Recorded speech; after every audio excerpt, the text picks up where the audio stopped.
Hay algunos principios básicos dentro de nuestro cuerpo de doctrina que como bautistas sostenemos. Algunos son generales porque todos los cristianos los tenemos, como es la salvación y demás, pero algunos que son muy distintivos de nuestra denominación bautista y que lo han sido a través de los siglos. Uno de ellos es el bautismo, que es un acto de obediencia. Para muchas iglesias era un acto de proselitismo, para otros grupos es un acto por el cual se confiere una cierta gracia al individuo que lo hace, pero dentro de nuestra forma de pensar y de lo que creemos que dice la Biblia, el bautismo es solamente un acto de obediencia por el cual certificamos públicamente ante una congregación local que hemos aceptado a Cristo, que hemos tenido un cambio de vida y que ahora en ese cambio de vida deseamos participar en forma real y efectiva en la vida de la iglesia. A través de los años, el bautismo ha sufrido muchos cambios. Desde el principio el bautismo era lo que hoy día sostenemos como bautistas, pero con el tiempo se le empezó a dar al bautismo un poder místico. Se empezó a decir, bueno, sí es cierto que el bautismo no salva, pero en alguna forma el bautismo ayuda a la vida del creyente. Y después se le fue dando un poder más místico, hasta que llegó el momento en el cual, en el siglo II, que quien no estaba bautizado no podía entrar al reino de Dios. De ahí surgió más tarde una serie de doctrinas que la Iglesia Católica sostiene, como es el limbo, todo eso que es para los niños que no pudieron bautizarse, aquellos que no alcanzaron para hacerlo. No había bautismo de niños en un principio, sino bautismo de creyentes. Creyente, aquel que había aceptado a Cristo como su único y suficiente Salvador. Pero un niño pequeño, un bebé, no lo podía hacer. Y como se le dio un poder místico al bautismo, un poder salvador, entonces se dijo, ¿y qué va a pasar con el niño que no ha aceptado a Cristo? Y entonces era muy difícil decir, bueno, va a irse al infierno, cosa que no es cierto. La Biblia dice, dejad a los niños venir a mí, porque de ellos es el reino de los cielos. El niño no irá al cielo mientras no tenga uso de razón, mientras no tenga un concepto claro de pecado. Una vez que tiene ese concepto, va a pecar y va a hacerlo conscientemente, y eso es lo que le lleva a una separación permanente de Dios, hasta que no hay una reconciliación con Él. Pero así fue el bautismo, y entonces empezaron a surgir ideas acerca del bautismo clínico, con un fraile novaciano que se estaba muriendo, y entonces dijeron, bueno, si se va a morir tenemos que bautizarlo, porque si no, ¿qué va a pasar con él?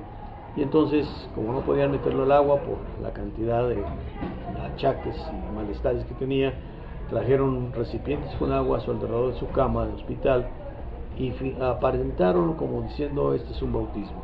Y esto quedó así.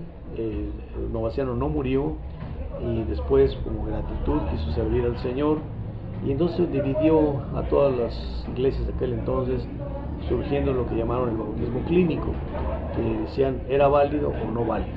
Y lo peor de todo es que ese hombre llegó a ser un sacerdote y un funcionario de la iglesia romana, y entonces dividió a la iglesia porque decían era o no era cristiano.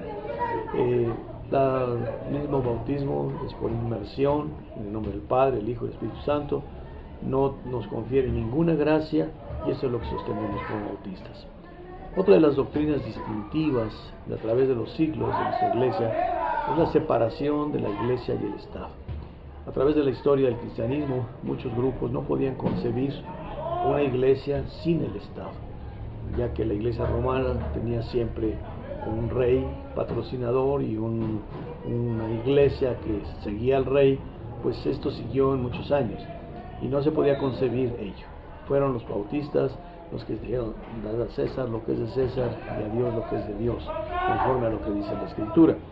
Esto les llevó a muchos sufrimientos, descalabros, persecuciones y aún muerte, ¿no? Así como muchos fueron muertos por rebautizar, como ellos decían, y en tiempo de la persecución en Alemania, muchos eran ahogados en los ríos, como para decir, pues quieres agua, aquí te vas a morir en el agua. Así también no podían concebir una iglesia separada del Estado, y muchos dieron marcha atrás por ello, porque no podían hacerlo. Los bautistas hemos sostenido que debemos respetar las leyes, respetar los gobiernos instituidos por el hombre, independientemente de sean buenos o malos, pero Dios los permite y debemos sujetarnos a las leyes, pero al mismo tiempo no permitir la injerencia del Estado en las cuestiones religiosas. En las cuestiones administrativas, temporales, de los templos, las iglesias, tenemos que sujetarnos, pero en nuestra manera de pensar, en nuestra fe, esa solamente tiene que ser bajo la soberanía de Dios, en la Biblia como la única regla de fe y práctica. Hemos sostenido también otro punto final, que es el sacerdocio de todos los creyentes. Desde el inicio de la vida del cristianismo empezó a hacerse una separación entre el pueblo y el sacerdote, una barrera o una escalera, una barda que de ninguna forma existió en los principios de la Escritura, pero aquel que estaba en las cosas de Dios era considerado más santo, más bueno, y aquel que era el pueblo pues simplemente tenía que obedecer. Para la palabra de Dios creemos como bautistas que todos somos sacerdotes, y no sacerdotes cualquiera, sino sacerdotes reales, y así lo dice el apóstol Pedro. Entonces, real sacerdocio, pueblo adquirido, gente santa, todos absolutamente. La única distinción que podemos tener es entre algunos miembros de la iglesia son funciones, mas no niveles de santidad, niveles de grupos. Estos niveles separó a la iglesia y hizo el clero y el laico. El laico, decían, es aquel que simplemente es el pueblo, y la Biblia dice que somos laicos porque somos pueblo de Dios. La Biblia dice que somos clero porque somos sacerdotes, somos capaces de interceder unos por otros, y no cualquiera, intercedemos como reyes que podemos ser.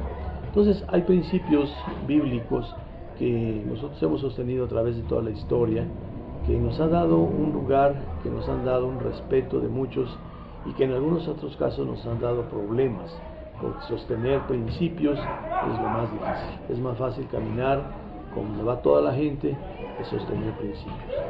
Como mencionaba en el comentario anterior, un principio más es en la iglesia local.